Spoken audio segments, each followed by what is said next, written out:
भगवान कृष्ण अर्जुन से कह रहे हैं कि हे अर्जुन, जिसकी निष्काम कर्म योग की बुद्धि है, तो उस बुद्धि का एक उद्देश्य होता है, उसे स्थिर बुद्धि कहते हैं। उसका उद्देश्य क्या? भगवत प्राप्ति। भाई, जिसको न जीत से मतलब, न हार से मतलब, न हानि से, लाभ से, किसी से मतलब ही नहीं, उसका उद्देश्य कुछ है ही नहीं, वो ईश्वर के लिए काम कर रहा है, संसार अपनी इंद्रियां तृप्ति के लिए कोई काम ही नहीं कर रहा है, तो उसका उद्देश्य तो एक ही होगा। लेकिन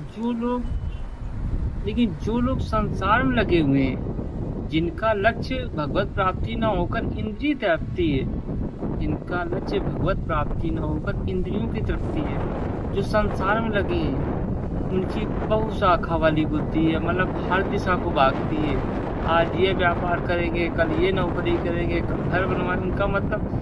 तो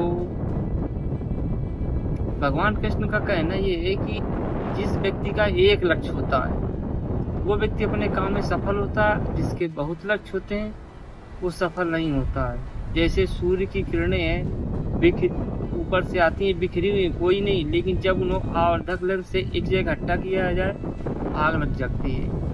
यानी एकाग्र बुद्धि का बहुत बड़ा रोल होता है। द्रोणाचार्य जब कौरव पांडवों की परीक्षा ले रहे थे, तो जब एक पेड़ पर उन्होंने चिड़िया रखी थी, अब सबसे पूछ रहे क्या दिख रहा? युधिष्ठिर ने कहा पूरा पेड़ दिख रहा, पेड़ की जड़ें दिख रही, आसपास जो कुएं रहते हैं वो तक दिख रहे हैं। तो उन्होंने कहा तुम्हें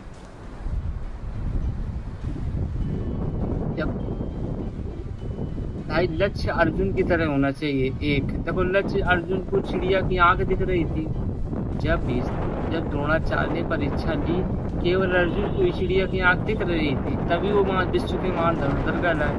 बाकी भीम को तो पूरा पेड़ दिख रहा है, किसी को पेड़ के आसपास का क्षेत्र दिख रहा है। यानी फोकस एक चीज पर होना चाहिए। अब कुछ लोग तैयारी करेंगे तो कुछ देर पहले मोबाइल चलाएंगे, यूट्यूब, इंस्टाग्राम, फेसबुक, इस पर किताब उठा लेंगे। जिसको सोशल मीडिया तक पड़ेगा, जिसको एक लक्ष्य में जिसकी बुद्धि रहेगी, वो सफल होगा। भगवान कृष्ण का यही समझाना है कि एक दिशा पकड़ के चलो, किसी भी दिशा को, 10 दिशाओं में नहीं सफल होगा। यही भगवान का समझाना है। अब आप सचिन से कह दो कि संगीत सुनाओ, हारमोनियम बजाओ, और लता मंगेशकर कह दो सचिन मैच खेलो, सब अपनी अपनी फील्ड के खिलाड़ी है ना। तो जो व्यक्ति अपने एक काम एक लक्ष्य पर करता है, वो बहुत ऊंचे तक ज्यादा सफल होता है। बाकी जो आज थोड़े दिन ये काम करेंगे, थोड़े दिन वो काम करेंगे, तो फिर उनका हो गया कल्याण।